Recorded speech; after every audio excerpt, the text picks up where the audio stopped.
There was a time where everything was made in China, from electronics to textiles, from pharmaceuticals to industrial machinery. China controlled global supply chains. In 2018, China accounted for nearly 30% of global manufacturing output. But that era is ending. Rising wages, trade tensions, and growing supply chain concerns have companies diversifying. The question now isn't whether China will be replaced, but who will take its place. Two countries are emerging as Asia's manufacturing contenders: Vietnam and India. One is faster, the other bigger. One dominates today, the other could define the next 30 years. Vietnam has surged ahead with speed, infrastructure, and predictable governance.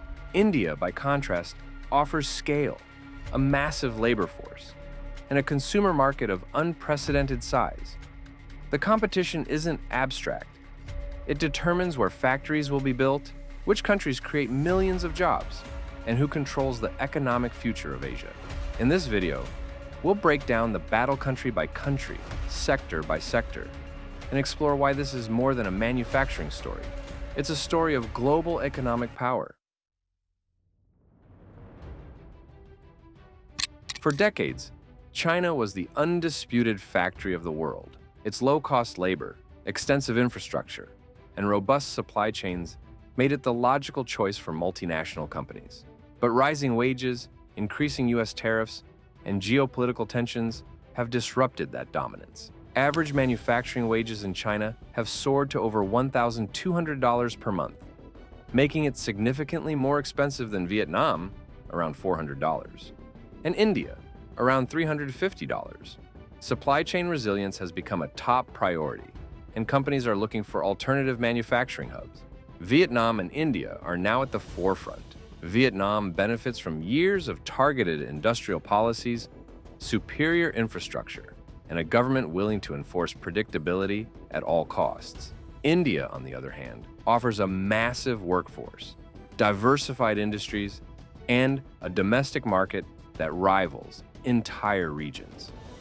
This isn't just a shift in factory locations, it's a race for the future. Whoever captures manufacturing dominance will influence global trade, create millions of jobs, and shape economic alliances for decades. Companies are forced to ask, which country provides speed, which offers scale, and which can sustain growth in the long term? Vietnam currently holds the advantage. Political stability plays a key role. Its one-party system, while authoritarian, ensures policy predictability. Multinationals know the rules won't change overnight. Infrastructure is ready. Ports in Ho Chi Minh City, Hanoi, and Da Nang efficiently move goods. For example, the deepwater port of Kai Mep now handles massive container ships, drastically improving logistics for exports to the US and Europe.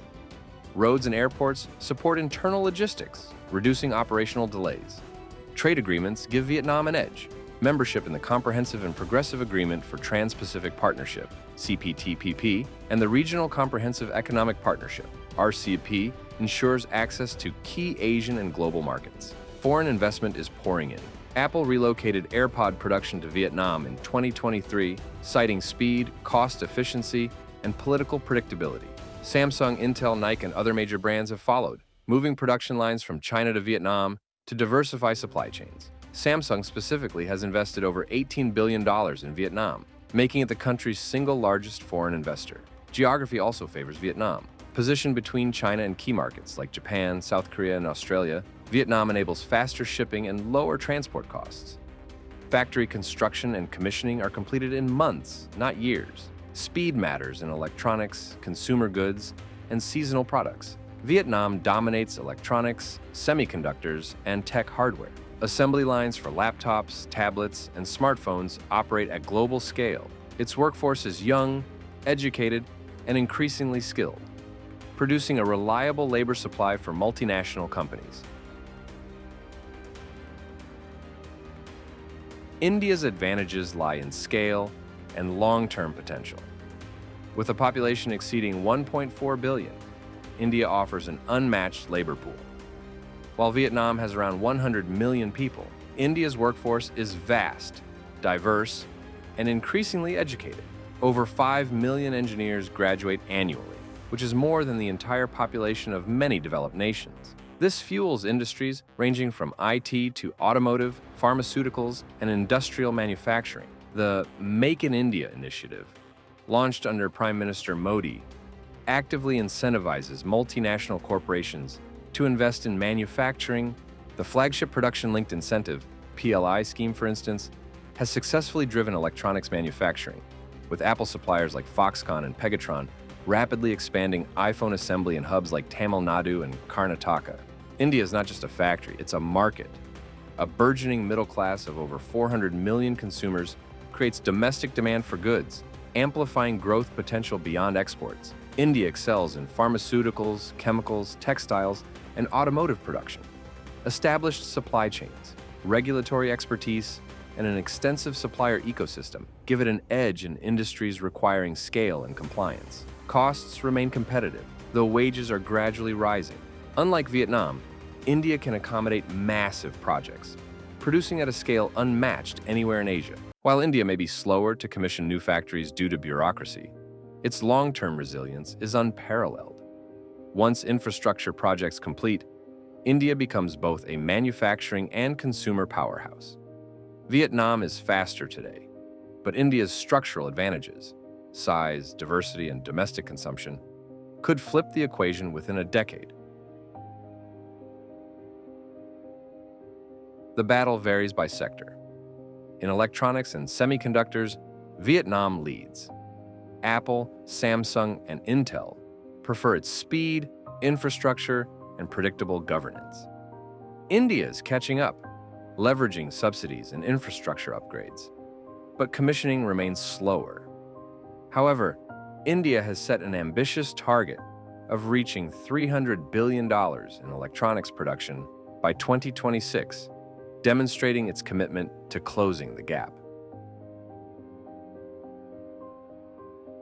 Vietnam's lead today stems from infrastructure and predictability.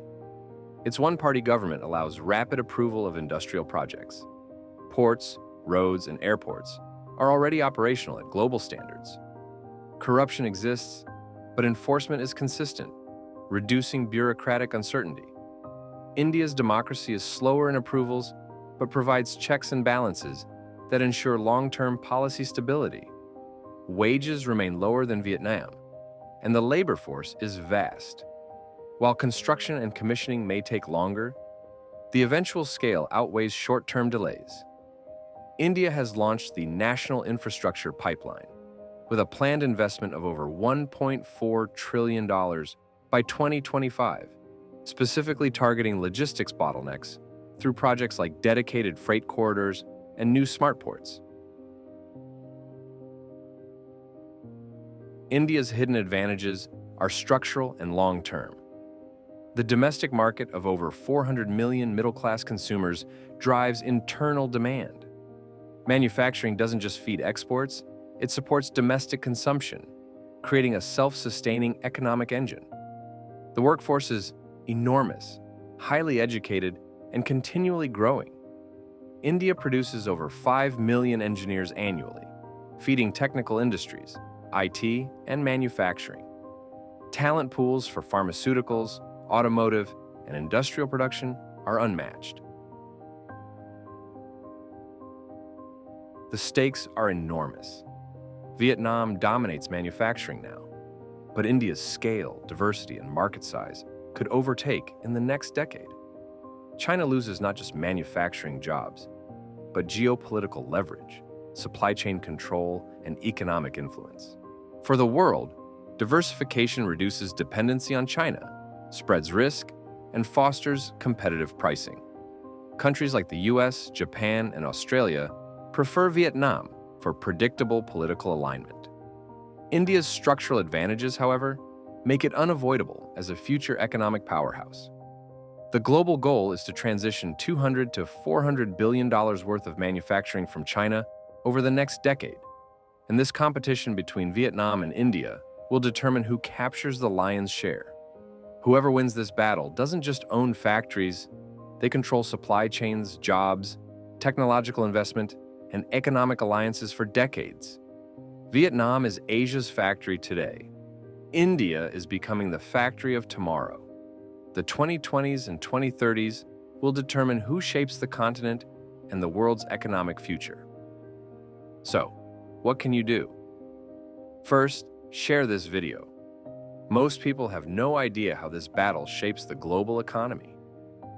Second, drop a comment. Which country do you think will dominate Asia's manufacturing in the next 10 years? Vietnam or India? And third, subscribe. Because next week, we're breaking down why Africa is the world's most important battleground and nobody's talking about it.